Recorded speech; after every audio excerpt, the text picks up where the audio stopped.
ये बात कुछ महीने पहले की है, जब मेरे पति के सहकर्मी ने मेरी ऐसी हालत कर दी कि मैं आपको क्या बताऊं। मेरे पति ऑफिस के काम से लगातार बाहर रहते थे। उनका एक सहकर्मी हमारे मोहल्ले में ही रहता था। मेरे पति ने उसे घर पर बुलाया था और मुझसे मिलवाया था और उसे कहा था कि अगर राहुल को कभी जरूरत पड़े तो अपनी बीवी की मदद कर देना और दुकान से सामान लाकर पहुंचा देना। वो सहकर्मी बहुत मददगार था। जरूरत पड़ने पर हमारे घर का छोटा मोटा काम भी निपटा दिया करता था। दोस्तों, अगर आपको स्टोरी इतनी अच्छी लग रही है तो सबसे पहले वीडियो को लाइक करें और चैनल को सब्सक्राइब जरूर कर लें। एक बार लाइक और सब्सक्राइब कर लीजिए। फिर आगे बढ़ते हैं स्टोरी में। एक शाम जब मेरे पति शहर से बाहर थे, उसका सहकर्मी, जो हमेशा मुझे ऐसे निहारता था जैसे उसने कभी मेरी तरह हसीन औरत नहीं देखी हो। मेरा नाम रिया है। मेरी उम्र 26 साल है। मैं आपको अपनी पर बीती कहानी सुनाने जा रही हूँ। एक शाम की बात है। उसने मेरे घर की घंटी बजाई। मैं पहले से ही समझ चुकी थी, क्योंकि उसकी आंखें हमेशा मुझ पर टिकी रहती थी। वैसे भी वह मेरे पति से ज्यादा आकर्षक था और मेरा मन भी उसकी ओर खींचता था। घंटी बजी तो मैंने पूछा, कौन है मिलूंगो के? बाहर से आवाज आई, भाभी जी, मैं राहुल हूँ। आवाज सुनते ही मेरी सांसें तेज हो गई।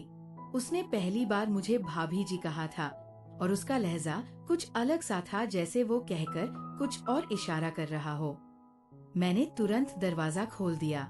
उसने पूछा, आप ठीक तो हैं? मैंने धीमे से कहा, मेद यही दर्द है।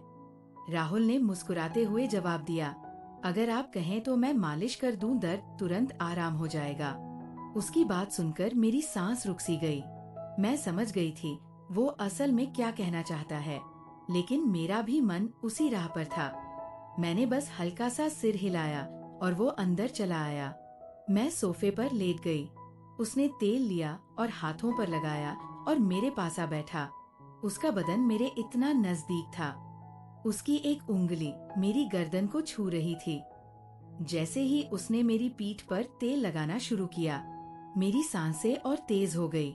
उसकी उंगलियों का वो स्पर्श सीधे दिल को छू रहा था, कभी हल्का दबाता, कभी गहरा। मैंने आंखें बंद कर ली और होंठ दबाने लगी। राहुल धीरे से बोला, भाभी जी, लगता है तेल असर कर रहा है।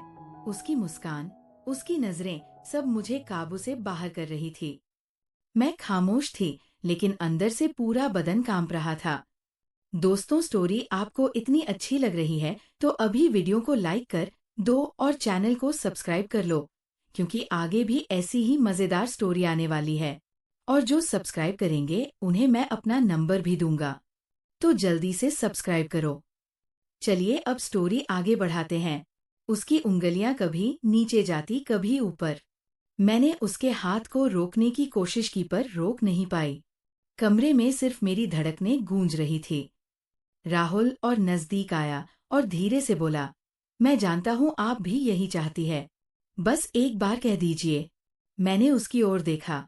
उसकी आंखों में वही लालसा थी जो मैं पहले महसूस कर चुकी थी। मैं कुछ नहीं बोली, बस नजरें नीची कर ली। उसने तेल टेबल पर रखा और पास आ गया। अब हम दोनों के बीच सिर्फ एक कदम था। मेरी उंगलियां उसके हाथ से टकराई और मुझे लगा जैसे बिजली का झटका लगा हो। मैंने धीरे से कहा, राहुल। उसने हंसते हुए जवाब दिया, बस भाभी जी, अब समझ गया। कमरे की हवा गर्म हो गई। दरवाजा लॉक था। पति बाहर था। मैं और राहुल एक ऐसे मुकाम पर थे जहां वापसी मुश्किल थी।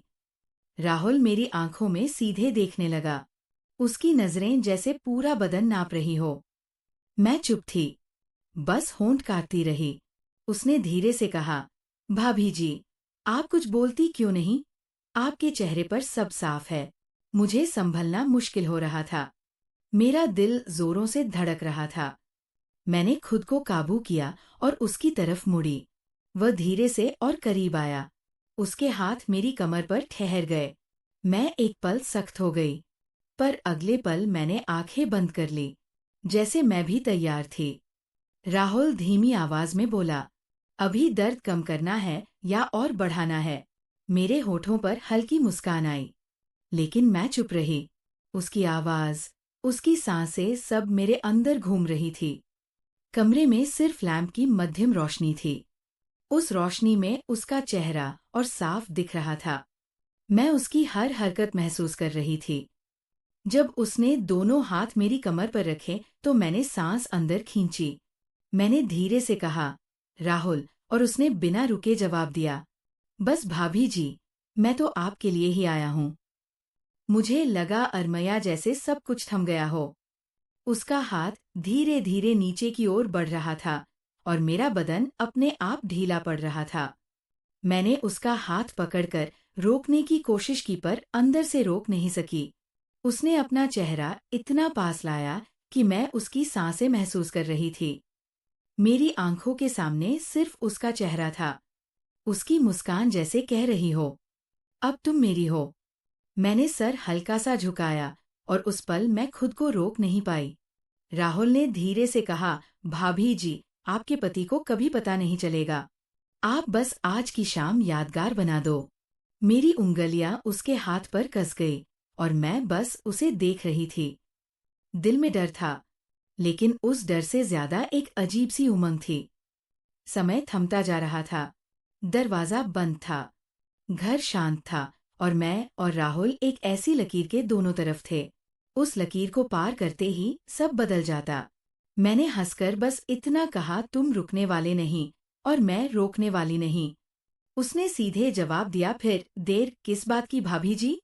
और जैसे ही उसने मुझे अपनी ओर खींचा, मेरा सारा संयम टूट गया। राहुल ने मुझे अपनी बाहों में खींच लिया। एक पल को लगा जैसे कमरा घूम रहा हो। उसका सीना मेरे इतना करीब था। उसकी सांस मेरी गर्दन को छू रही थी। मेरा दिल इतना तेज धड़क रहा था कि मुझे खुद सुनाई दे रहा था।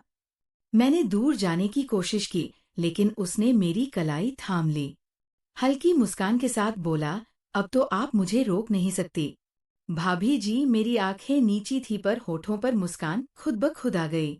मैं खुद भी तो यही चाहती थी, बस कहने की हिम्मत नहीं थी। राहुल ने एक हाथ से मेरी सलवार को संभाला और दूसरे से मेरी कमर को कसा और मैं उसकी ओर चिपक गई। मैंने धीरे से कहा, राहुल बस करो, करो, पर आवाज ऐसी थी जैसे रोकना नहीं, बुलाना चाहती हूँ। वो और करीब आया और मेरे कान में बोला, बस एक बार कह दो रुक जाऊंगा, वरना अब मैं नहीं रुकूंगा। मेरी सांसें और तेज हो गई। मैंने होंठ दबा लिए, लेकिन आंखों में सब साफ था। कमरे में सिर्फ लैंप जल रहा था। उसकी रोशनी में उसके चेहरे की हर लकीर साफ दिख रही थी। उसकी नजरें मेरी आंखों से होठों पर ठहर गई।